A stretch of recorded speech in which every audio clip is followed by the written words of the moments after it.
Prokuroria ka liri të plot për të bërë gjithçka që mendon se ka lidhshmëri me zjarrin në diskotekën Puls, kështu deklaroi kryeministri Kristian Mickoski lidhur me tragjedinë në Koçan, në pyetje nëse do të ketë sërish zgjerim të hetimeve dhe nëse ka informacione të reja për këtë rast.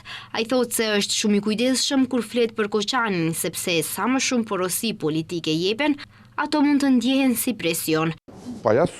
Unë jam shumë i kujdesshëm kur bëhet fjalë për Koçanin dhe gjithkohës flas vetëm për një gjë.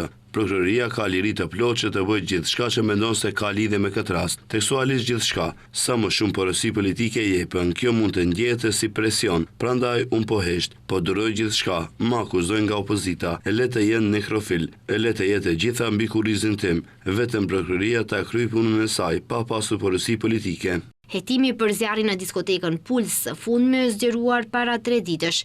Këtë herë përfshirë ishte pronari i agjencionit për siguri, i cili agjencioni ishte i angazhuar për sigurimin e kabares.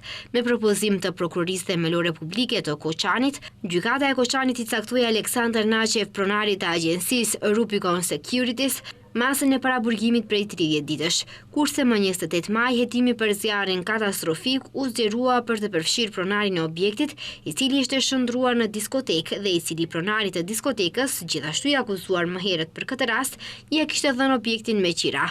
Më 30 maj, prokuroria njoftoi se hetimi për zjarrin kishte përfunduar dhe se në të ishin të përfshirë gjithsej 46 persona, të dyshuar për vepra të rënda kundër sigurisë publike. Në diskotekën Puls në Koçan, e cila mori flak, vdiqën 62 persona, ndërsa pothuajse 200 të tjerë u lënduan.